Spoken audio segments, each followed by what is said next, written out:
Have you ever wondered where God is whenever He makes us wait for His time to fulfill the promises that He makes? Today, we look at the story of Abram, Sarai, and Hagar as a warning against trying to fulfill God's promises on our own without His help.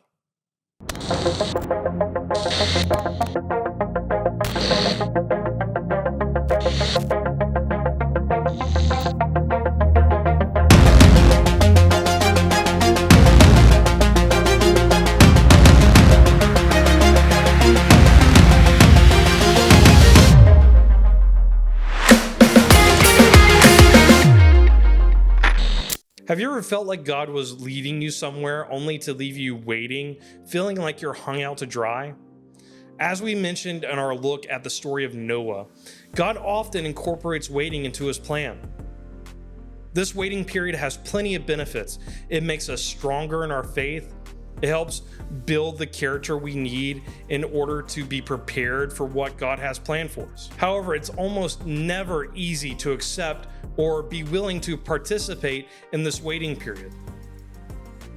Especially today, we live in a world of fast food and fast entertainment and instant gratification. We often want things done in a timely fashion and grow very uncomfortable waiting for any length of time. Early on, when God first calls Abram, He promises Abram to make him a great nation and bless the entire world through Abram's offspring. And I will make you a great nation, and I will bless you and make your name great, so that you will be a blessing. I will bless those who bless you, and him who dishonors you I will curse. And in you all the families of the earth shall be blessed. Again, God promises to give Abram offspring, outnumbering the stars in the sky, when He makes His covenant with Abram. And He brought him outside and said, "Look toward heaven and number the stars. If you are able to number them," then He said to him, "So shall your offspring be." However, after a decade of waiting for God's promises to come to fruition, Abram and Sarai grow weary in their faith and begin to doubt their understanding of God's promises. Sarai insists that God's promises were for Abram alone and not her, since she was still barren and could not have children. She convinces Abram to take her handmaid Hagar and have children with Hagar instead to complete God's promise. Abram listens to his wife, then takes Hagar as an additional wife to have children with her. Together they conceived and bore Ishmael, which means God will hear or God hears. This name is incredibly appropriate as Hagar is treated very poorly and harshly by Sarai once Ishmael is conceived, due to the jealousy and resentment Sarai built up, thinking she was unworthy or thinking Hagar was more favored than she. Hagar ends up fleeing from the land that Abram and his tribe occupied. Once away from her abuser, Hagar meets the angel of the Lord, a Christophany discussed in a previous video, and is promised that her son will too become a great multitude, ruling against his kinsmen. God also comforts Hagar in this exchange, allowing her to know that she is seen by the Almighty in her struggles. Hagar gives God the name El-Roi, which means the God who sees me. So she called the name of the Lord who spoke to her, "You are a God of seeing." For she said, "Truly, here I have seen him who looks after me." Later, God would fulfill His promise to both Sarai and Abram through Isaac. Had Abram and Sarai been patient and waited for God or sought the counsel of God, they may have not made the mistake to bring Hagar into their marriage. This surely would have saved Abram and Sarai a lot of stress and would not have caused issues further down the road for their offspring.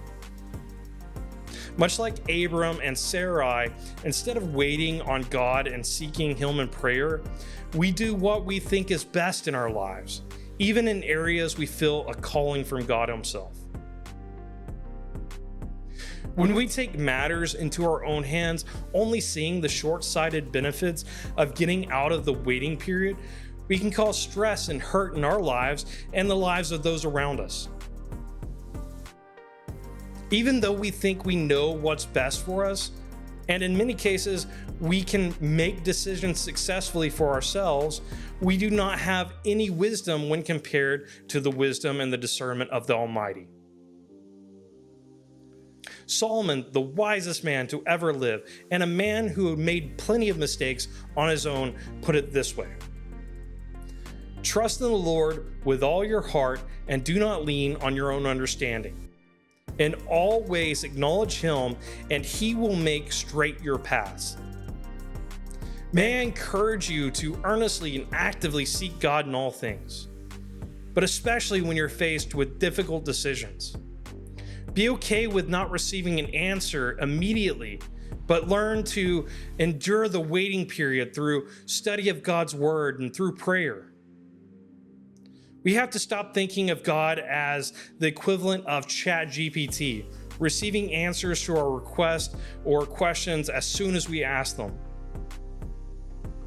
I'm sure you're capable of making good decisions, but I know God can help you make the best decisions. Please continue to follow along with me as we learn more about the character and wisdom of the loving God we serve and how to apply discernment in our actions and our lives. May God keep you and bless you.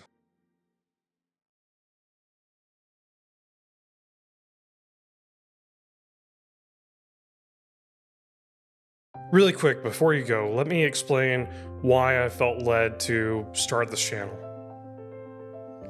When talking to Pilate, Jesus said, "I have come into the world to bear witness to the truth. Everyone who is of the truth listens to my voice." Pilate responds by asking, "What is the truth?" It's evident that a lot of people are still asking this question almost 2,000 years later. And while we live in an amazing time with the wealth of the world's knowledge available in the palm of our hands, there's often too much information, leaving people unable to process what's true and what's not true. Paul describes such times in this way when he writes his second letter to his disciple Timothy: "Always learning and never able to arrive at a knowledge of the truth." There are several who expound on what truth is, but often they are misguided, or they are malice in their intent, or they're being intellectually dishonest. My hope is that I am able to provide evidence for why the scriptural narrative is true, a contextual and practical explanation of the principles found in its writings, and a defense for other believers. As Peter explains, you should always be prepared to make a defense to anyone who asks you for a reason for the hope that is in you, yet do it with gentleness and respect. If you find value in this channel as I do, there are a few ways you can help, both by gifting and without spending any money. First, react and interact with these videos wherever you're watching from. This greatly helps the channel be seen by others and new people. Next, please share this content with others you feel may benefit from the information found here. Also, please subscribe to this channel on all social media. And finally, if you feel led to, and if you have the means to, please consider giving to this channel through the outlets previously mentioned, or the channel's Patreon. All these links are going to be in the video description.